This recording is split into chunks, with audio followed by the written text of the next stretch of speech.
Tutte le strade portano a Roma. Avete mai sentito questa frase? Sembra solo un modo di dire, ma in realtà nasconde una storia incredibile. Gli antichi romani costruirono più di 80.000 chilometri di strade, collegando l'impero dalla Britannia fino all'Egitto. E la cosa più sorprendente è che alcune di queste strade esistono ancora oggi, dopo quasi 2000 anni. In questo video scopriremo come venivano costruite, perché erano così resistenti e in che modo le tecnologie romane continuano a ispirarci ancora oggi. Le strade romane non erano semplici percorsi per camminare, erano le vere arterie dell'impero. Immaginate legioni di soldati in marcia, mercanti con i carri pieni di merci, messaggeri con comunicazioni urgenti. Tutti dovevano spostarsi rapidamente su distanze enormi. Senza una rete stradale efficiente, l'impero romano non sarebbe mai riuscito a restare unito. La prima grande strada, la Via Appia, fu costruita nel 312 a.C. da Appio Claudio Ceco. Collegava Roma a Capua e in seguito venne prolungata fino al porto di Brindisi. In totale era lunga circa 560 km. Le strade permettevano alle legioni di marciare fino a 30 km al giorno, mentre i mercanti trasportavano olio d'oliva, vino e grano dalle province fino alla capitale. Ma come fecero i romani a costruire strade così solide e durature? Vediamo la loro tecnologia passo dopo passo. I romani non si limitavano a buttare pietre sul terreno e a compattarle. Le loro strade erano vere opere di ingegneria formate da 4 o 5 strati, ognuno con una funzione precisa. Prima di tutto, gli ingegneri sceglievano il percorso. Cercavano di rendere la strada il più diritta possibile, anche quando questo significava scavare tunnel nelle montagne o costruire ponti sui fiumi. Per allineare il tracciato usavano uno strumento chiamato groma, di cui parleremo tra poco. Poi scavavano una trincea che poteva arrivare fino a 1 metro di profondità. Il fondo veniva battuto e compattato con cura per creare una base stabile. Il primo strato, chiamato statumen, era formato da grandi pietre o blocchi. Sopra veniva posato il secondo strato, il rudus, pietrisco, ghiaia e sabbia, ben compattati per distribuire il peso. Il terzo strato serviva a collegare la base con la superficie superiore. Spesso conteneva calce e pozzolana, una cenere vulcanica molto speciale. A contatto con l'acqua, questo materiale reagiva e si trasformava in una sorta di cemento estremamente resistente.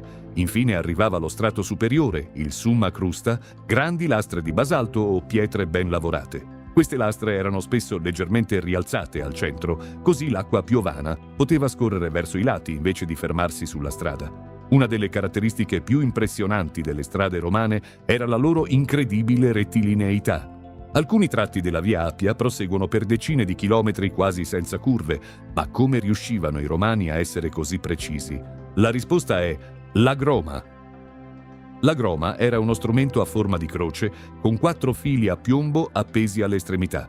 Veniva posizionata sul terreno e i fili, grazie alla gravità, indicavano la verticale perfetta. La croce invece permetteva di tracciare angoli retti e linee dritte.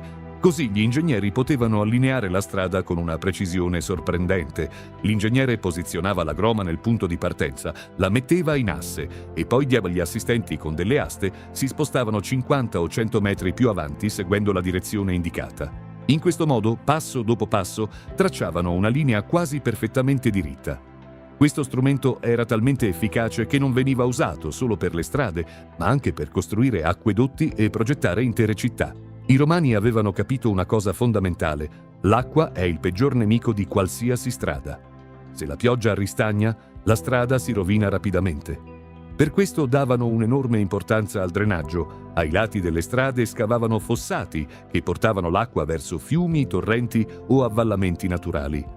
A volte, se la strada attraversava zone paludose, sotto gli strati di pietra venivano inseriti pali di legno oppure tubi di terracotta per aiutare l'acqua a defluire. Un altro dettaglio interessante erano le pietre miliari. Circa ogni miglio romano, cioè più o meno ogni chilometro e mezzo, veniva collocata una colonna di pietra. Su di essa erano indicati la distanza dalla città più vicina e il nome dell'imperatore sotto il quale la strada era stata costruita o restaurata.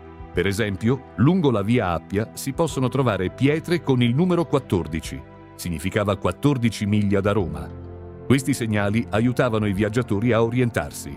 Oggi invece sono una fonte preziosissima per gli storici. Ma perché le strade romane sono riuscite a resistere per secoli? Prima di tutto, grazie alla struttura a più strati. Ogni livello aveva un compito preciso. Quello inferiore drenava l'acqua, quello centrale distribuiva il peso e quello superiore proteggeva la strada dall'usura. Secondo motivo, la pozzolana. Questa cenere vulcanica rendeva il cemento romano incredibilmente resistente. Alcuni studi moderni mostrano che il calcestruzzo romano con pozzolana poteva addirittura diventare più forte nel tempo, a differenza di molti materiali moderni che invece tendono a creparsi. Terzo motivo, la disciplina. Spesso la costruzione delle strade veniva affidata alle legioni. I soldati romani erano abituati all'ordine, alla precisione e al lavoro duro. Le pietre venivano sistemate con attenzione, gli spazi ridotti al minimo e ogni strato veniva compattato con grande cura. E infine c'era la manutenzione. I romani riparavano regolarmente le strade, sostituivano le lastre consumate e pulivano i canali di drenaggio. Questo permetteva alle vie di durare decenni senza gravi danni. Ma anche nell'antica Roma esisteva un problema che conosciamo bene ancora oggi: i furti nei cantieri. 0 ore 5 minuti e 53 secondi. Durante la costruzione delle strade potevano sparire materiali, alcuni operai risparmiavano sugli strati e certi funzionari gonfiavano le spese, ma Roma era severa. Per il furto di pietre da costruzione o strumenti si potevano ricevere multe, punizioni corporali, l'esilio e, nei casi più gravi, perfino la condanna pubblica a morte, soprattutto se la strada era costruita per ordine dell'imperatore o aveva un'importanza militare. Gli imperatori emanavano editti contro il furto dei materiali e nominavano ispettori speciali per controllare il lavoro dei costruttori e l'onestà degli appaltatori. Insomma, anche dietro un capolavoro di ingegneria c'era sempre il fattore umano. Molte strade romane sono ancora visibili e percorribili oggi. La via Appia, per esempio, conserva tratti straordinari lungo il suo percorso di circa 560 chilometri. In alcuni punti si può ancora camminare o persino andare in bicicletta sulle antiche pietre romane. In Europa, diverse strade moderne seguono ancora i tracciati delle vie romane. Anche alcune grandi arterie italiane ricalcano, almeno in parte, percorsi stabiliti più di 2000 anni fa. Ma l'influenza dei romani va molto oltre il semplice tracciato.